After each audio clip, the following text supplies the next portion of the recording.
Bastards of Husherville were two twin boys with deep-set eyes who never spoke a word. No one liked them because they were strange, except of course for their unlucky mother, who loved them more than her own life. And most days the Beardsley brats stood out on the street laughing and throwing empty sardine cans and cat-pissed newspapers at the bastards and their poor mother. And once, when they saw them coming down the boulevard and mother had spent a whole week's pay on a new coat, the brats threw a ball of sand and shit and hit that coat square in the back, and mother just left it in the street and kept on walking. And despite all this, the bastards just looked at each other with their deep-set eyes and said not a word.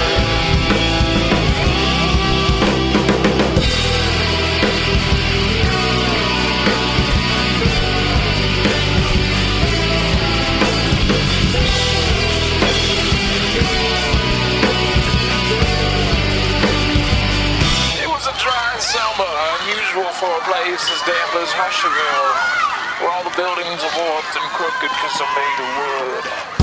And an old lady with a garden of dried flowers they called Auntie lived with her crooked young nephew, whose mother drank herself into a nightly coma, and whose father died in a tragic and mysterious accident involving a rare species of butterfly and a testicle coil. And the nephew broke all the windows in the church and set the neighborhood cats on fire. No one said a word, cause Auntie always gave a lot in the offering plate every Sunday morning.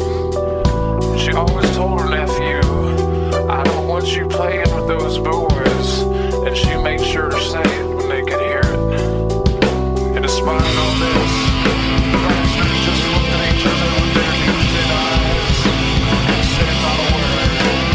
And the judge of Husherville was a large man and a good man. He was good enough to take care of all his rich friends in the high society of Husherville.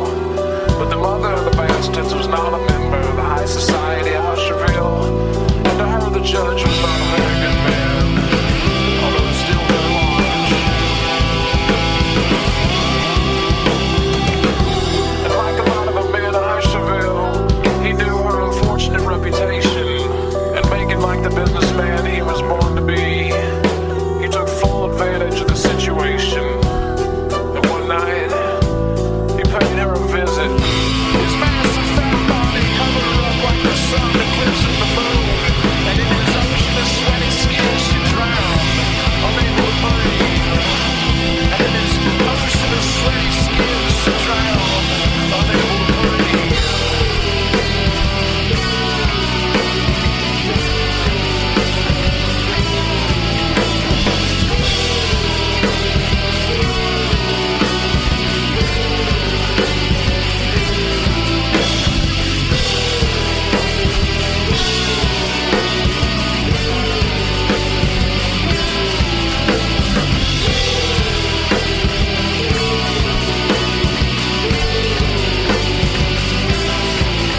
And she died with a look on her face that was neither